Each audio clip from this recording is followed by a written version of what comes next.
Assalamualaikum warahmatullahi wabarakatuh. Saya Divana Lafi Islami Pasha dari jurusan Perpustakaan dan Ilmu Informasi Fakultas Sains dan Teknologi. Di sini saya akan menjelaskan resumen dari PPAK Universitas hari ke-1 dan hari ke-2. UIN Malang merupakan perguruan tinggi Islam terbaik di Indonesia. Sukses mengembangkan model pendidikan yang memadukan tradisi universitas dan pesantren. Unggul dalam mengantarkan sivitas akademik terampil berbahasa Arab dan Inggris. Berprestasi dalam mencetak mahasiswa penghafal Al-Quran. Menuju World Class University dan menjadi pilihan terbaik bagi mahasiswa yang berasal lebih dari 16 negara. Dengan performansi fisik yang megah dan modern, dan berkomitmen melahirkan lulusan yang berpredikat ulama yang intelek profesional. Juga bercita-cita menjadikan UIN Maulana Malik Ibrahim Malang sebagai Center of Excellence dan Center of Islamic Civilization sekaligus mengimplementasikan ajaran Islam. Dan mempunyai visi, yaitu terwujudnya pendidikan tinggi integratif dalam memadukan sains dan Islam yang bereputasi internasional. Misinya mencetak sarjana yang berkarakter ulul albab. Dan yang kedua, menghasilkan sains, teknologi, seni yang relevan dan budaya sains yang tinggi. Wawasan akademik. UNIF menyediakan jurnal proceeding baik yang nasional maupun internasional yang bisa diakses untuk seluruh mahasiswa UIN Malang agar dijadikan pembelajaran mata kuliah. Kemudian menulis artikel ilmiah untuk riset-riset maupun menulis tugas akhir dan lain-lainnya. Selain itu, masih banyak sarana-sarana lain yang mendukung atmosfer akademik di UIN Malang.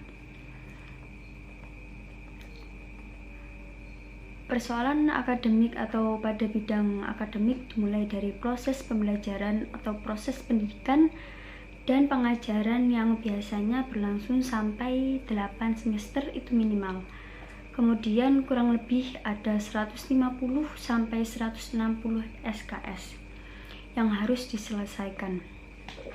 Kemudian penelitian, skripsi, tugas akhir maupun yang lain.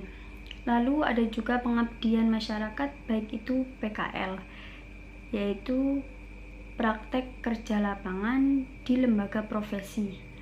Kemudian juga ada KKM untuk pengabdian.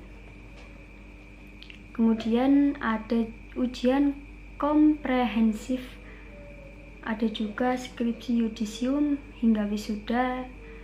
Itu semuanya adalah kegiatan-kegiatan akademik yang akan dijalani sehingga nanti menyandang gelar sarjana yang membedakan UIN Malang dengan UIN yang lain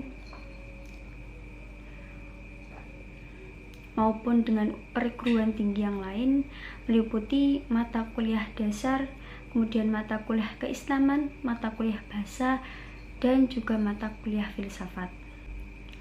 Tentang sistem akademik, seluruh mahasiswa harus memprogram mata kuliah kecuali mahasiswa baru, namun nanti untuk semester 2 dan seterusnya sampai lulus dari kuliah di UIN Malang ini harus memprogram sendiri dengan berkonsultasi pada dosen, penasihat akademik atau DPK yang itu ada di masing-masing prodi atau masing-masing fakultas.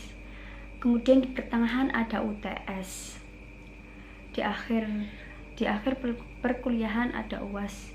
Kemudian mahasiswa mendapatkan KHS atau kartu hasil studi yang di sana tertera IPK indeks prestasi kumulatif. Mahasiswa yang diperoleh seluruh mahasiswa diharapkan mendapat IPK minimal 3 karena perolehan IPK itu akan menentukan SKS jumlah SKS yang akan diprogram untuk semester berikutnya. Kalau mendapatkan IPK yang kecil, maka perolehan SKS untuk semester berikutnya juga kecil. Bisa 11, bisa 14, 18, bisa 19 sampai 21. Bahkan yang full itu 24. Jadi kalau IPK-nya di atas 3 itu bisa mengambil SKS full 24. Sehingga kuliah terus memprogram 23 sampai 24 SKS. Berikutnya, mahasiswa UIN Malang memiliki 4 pilar kekuatan yang terangkum dalam teks lain, yaitu ulul albab, yang semua akan menjadi generasi intelektual, profesional, dan ulama intelek yang terkenal dengan generasi ulul albab. Organisasi DEMA yaitu organisasi intrakampus yang merupakan lembaga eksekutif di level lingkungan universitas maupun fakultas, dan sebagai pelaksana program kemahasiswaan, sebagai lembaga yang mengkoordinasikan dan menginstruksi kemahasiswaan tingkat universitas. Tugas DEMA yaitu melaksanakan program kerja organisasi yang sudah disepakati Senat Mahasiswa Universitas. Yang kedua, mengkomunikasikan dan menginformasikan kegiatan kemahasiswaan di dalam lingkup universitas. Dan yang terakhir, melaksanakan koordinasi dan sinkronasikan kegiatan mahasiswa.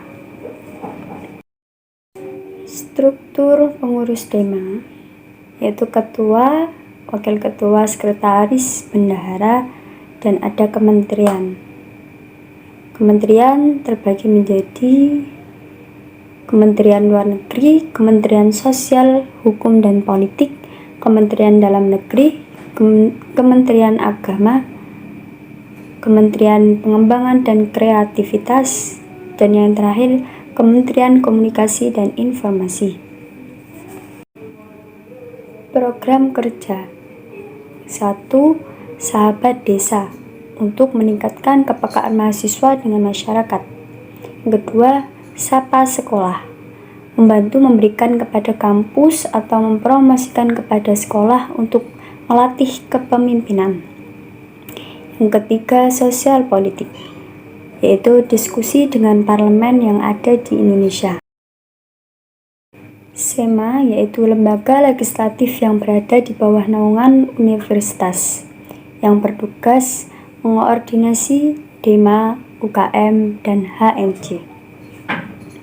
Visinya terwujudnya Senat Mahasiswa sebagai lembaga legislatif transformatif.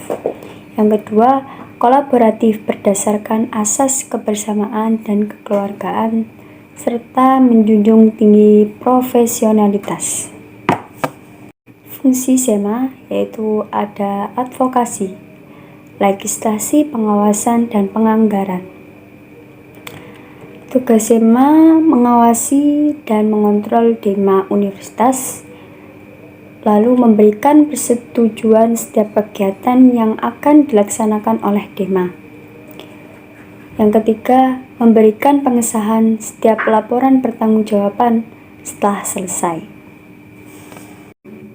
Agendanya, yang pertama, memfasilitasi aspirasi mahasiswa dan mengesahkan peraturan DEMA. Wewenang SEMA yaitu yang pertama, membentuk undang-undang yang dibahas dengan presiden mahasiswa dan menanggung dan mempertimbangkan segala aspirasi mahasiswa. Komisi SEMA itu terdapat 4 komisi di SEMA ini. Yang pertama, Komisi Advokasi dan Hukum. Yang kedua, Komisi Organisasi dan Kemahasiswaan, itu mengawal ormawa di seluruh UIN Malang. Yang ketiga, Administrasi dan Keuangan, yang berfungsi untuk pembuatan peraturan administrasi. Yang terakhir, informasi dan komunikasi, yaitu alat publikasi terkait kinerja SEMA. Terdapat 4 komisi di SEMA ini. Yang pertama, Komisi Advokasi dan Hukum. Yang kedua, Komisi Organisasi dan Kemahasiswaan, itu mengawal ormawa di seluruh UIN Malang. Yang ketiga, Administrasi dan Keuangan, yang berfungsi untuk pembuatan peraturan administrasi. Yang terakhir, Informasi dan Komunikasi, yaitu alat publikasi terkait kinerja SEMA. Badan pengurus SEMA yaitu terdapat Ketua Umum, Sekretaris Jenderal, dan Bendahara. Dan terdapat komisi-komisi dari komisi A sampai D. Syarat penggabungan DEMA dan SEMA itu yang pertama, IPK-nya harus minimal 3, memiliki SK kepengurusan ormawa. Yang ketiga, siap terikat dengan DEMA Universitas. Yang keempat, mahasiswa aktif UIN Malang. Dan yang terakhir, mengisi form Google. UKM adalah unit kegiatan mahasiswa, yaitu yang merupakan wadah yang menjadi tempat berhimpunnya mahasiswa dengan kesamaan minat, hobi, kegiatan, dan kreativitas. Tujuan UKM ini adalah untuk memfasilitasi mahasiswa dalam pengembangan diri. Mahasiswa diberikan tempat menyalurkan hobi dan bakat di bidang seni, olahraga, penalaran, kewirausahaan, hingga keagamaan. Mahasiswa juga bebas menentukan UKM mana yang diinginkan dan berapapun jumlahnya, asalkan mampu bertanggung jawab dengan pilihannya. Ini terdapat beberapa UKM, yaitu yang pertama, UKM Jebret Club Fotografi. UKM ini ditujukan pada orang-orang yang menyukai fotografi. UKM ini juga melatih untuk mengasah potensi dalam program. Yang kedua, UKM Teater Komedi Kontemporer. Di sini kita bisa mengembangkan potensi seni peran. Kamu akan juga mengikuti pementasan yang sering mereka lakukan. UIN Malang mempunyai beberapa UKM, meliputi UKM Resimen Mahasiswa, UKM Simfoni SM, UKM UAPM Inovasi, UKM Jebret Club, UKM KSR PMI, UKM Pencak Silat Pagar Nusa, UKM Kopma PB, UKM Pramuka, UKM Unior, UKM Mapala Tulisin, UKM Taekwondo, UKM LKP 2M, UKM Komus, UKM Seni Religius, UKM Teater K2, dan yang terakhir UKM PSM Gema Gita Buana. Moderasi beragama dalam bingkai NKRI. Moderasi Islam secara etimologis yaitu wasatiyah, berarti jalan tengah, posisi tengah, berkeadilan. Secara terminologis, pemahaman atau praktek keagamaan yang menjunjung tinggi kesetaraan, keberagaman, toleransi dengan berpijak pada prinsip tawazun antara rasio atau logika, teks serta konteks. Menurut dasar teologis, Al-Quran Surat Al-Baqarah ayat 143. Beberapa hadis dalam Sahih Bukhari legal option. Kenapa moderasi relevan dan urgent di Indonesia? Karena karakter Islam sebagai agama rahmatan lil alamin yang menjunjung tinggi keadaban dan harmoni antar pemeluk agama. Lalu historitas Islam di Indonesia dan karakter masyarakat Indonesia lekat dengan kesantunan. Yang terakhir, karena ideologi bangsa Pancasila dan moto Bhinneka Tunggal Ika.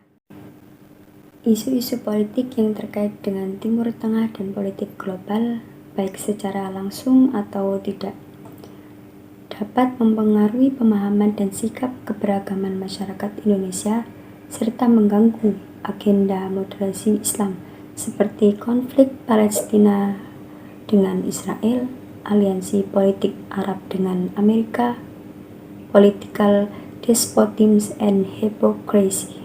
Sekian, terima kasih. Wassalamualaikum warahmatullahi wabarakatuh.